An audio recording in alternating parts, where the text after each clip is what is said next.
Hi, this is Deb from Deb's Days Designs, and I'm back today with a cute kitchen project that we can use away from home too. Today we're making this roll-up cutlery caddy that you can take camping, on a picnic, or to a potluck or barbecue, or road trip, or just for around the house.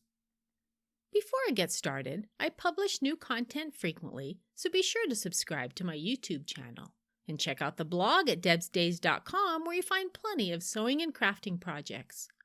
It's also where you'll find a link to the written version of this project with cutting measurements and the step-by-step instructions and photos. And since it's a digital download pattern, you can get started on your very own caddy today. I've added a link in the description below this video. Alright, let's get this project started. Along with your regular sewing supplies for this project, we need a main fabric, we need a lining fabric, we need a piece of batting, ribbon, and some double fold bias tape. Our first step is to put our fabrics right sides together. Add the batting on top. Stitch all around the piece using a 1/4 inch seam allowance. Leave one of the shorter ends open for turning. After it's been stitched, clip your corners and turn it right side out and press it. To close the opening, we'll be using our bias tape.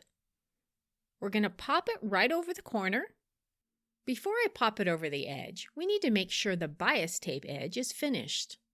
Open up one end of the bias tape and fold the short edge under 1/2 inch and press it to make a crease.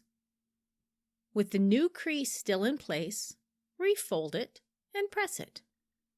Place the corner of the open edge up against the pressed crease.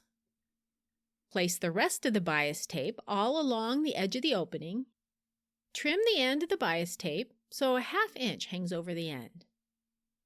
Use the same technique of opening it up, folding the short edge under 1/2 inch and pressing it to make a crease. Then again refold the bias tape and align the other open corner inside the crease.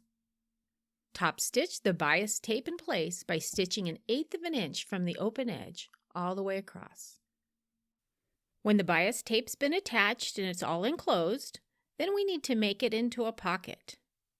Place your piece with the lining fabric facing up. Fold the bias tape edge up 6 inches to form a big pocket. Align your edges and use fabric clips or pins to hold it all in place. Top stitch all around the piece about 1/8 inch from the edge. Our next step is to form the individual compartments. I like to grab the pieces I'll be using, so I'm going to grab my forks and my spoons and my napkins so I can get the right size compartments. When you get the sizes you'd like, go ahead and use your marking pencil to mark a straight line on the fabric. Then stitch over your markings to make your compartments. Do back stitch at the beginning and the end to add additional security to the pockets. Next, we need to add our ribbon.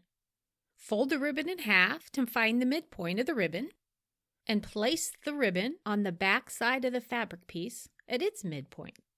And stitch in place by stitching right over your previous top stitching. And then we can roll it up. We can make these for an individual place setting or for a whole group place setting. You can also fold the top down before you do any rolling in case you have anything sharp sticking out the end. And just like that, we have ourselves this roll-up cutlery caddy.